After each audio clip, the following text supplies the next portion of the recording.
Bonjour, alors aujourd'hui je vais vous parler de ce que j'appelle l'effet sable mouvant. Si vous êtes dans ces programmes, vous allez être beaucoup plus souvent que les autres conduite ou conduit d'une manière volontaire ou involontaire sur des terrains où, par exemple, par souci de rigueur intellectuelle, vous allez pouvoir prononcer des paroles qui pourront être interprétées de manière à renforcer les calomnies dont vous êtes l'objet. Donc, à ces moments-là, vous pouvez par la suite être complètement catastrophé. Mince, qu'est-ce que j'ai pu dire là ? Voilà, maintenant je me retrouve encore plus dans le pétrin. Eh bien, voilà, aujourd'hui je vais vous proposer une manière de réagir basée sur la parole de Dieu et sur la prière qui peut vous être vraiment profitable.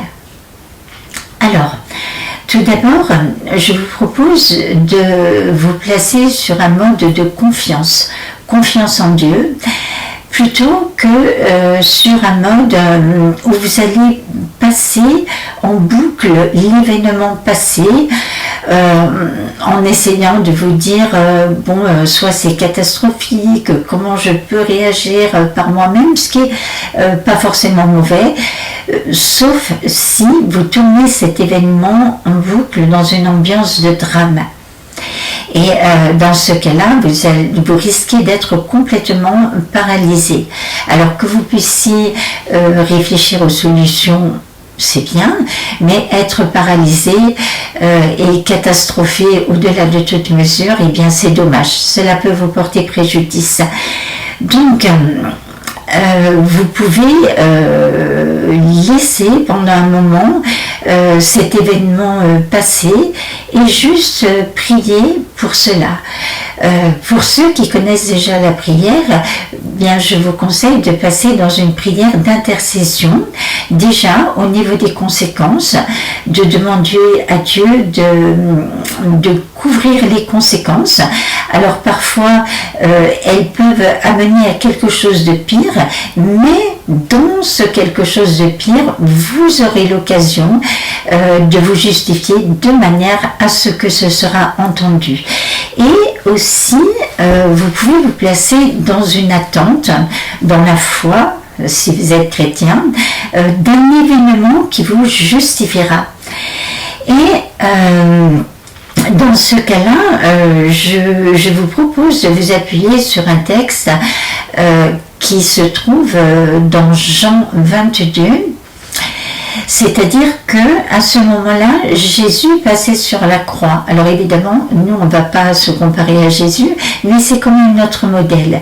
Et Dieu nous promet de passer par certaines croix qui ne sont pas du tout celles de Jésus, mais au travers desquelles on va vraiment grandir. Et simplement à ces moments-là, ce sont des moments de terrible douleur et des moments où il faut s'attacher justement à ne pas trop se disperser pour ne pas commettre quelque chose de mauvais.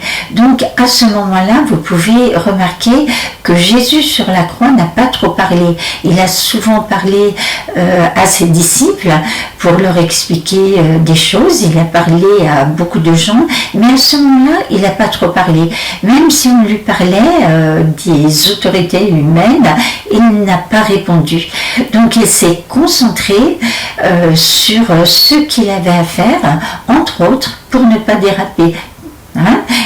Vous reverrez les textes et vous voyez que s'il était demandé à Jésus sur la croix, c'était très difficile et qu'il aurait pu déraper. Mais voilà, il ne l'a pas fait. Et nous, parfois, on est dans cette situation. Et à ce moment-là, vous pouvez voir à Jean 17, 21 que les principaux sacrificateurs, c'est-à-dire ceux qui auraient dû le plus soutenir Jésus, ont donné des ordres à Pilate, qui était quelque part un criminel de guerre. même si on peut observer que il a beaucoup résisté à la foule et résisté à une foule en furie. Eh bien, je crois que c'est vraiment très très difficile. Donc je crois qu'à ce moment-là, il a fait preuve d'honnêteté.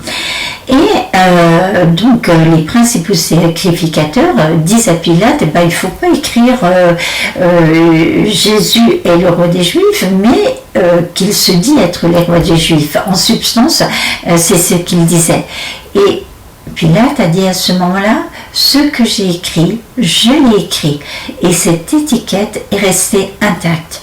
Donc à ces moments-là, eh bien, même s'il vous semble que vous avez fait une erreur, et dans ce style de programme, eh bien, on peut en faire, ou alors peut-être que c'était pas du tout une erreur, eh bien, sachez que un moment, ce qui est écrit restera écrit.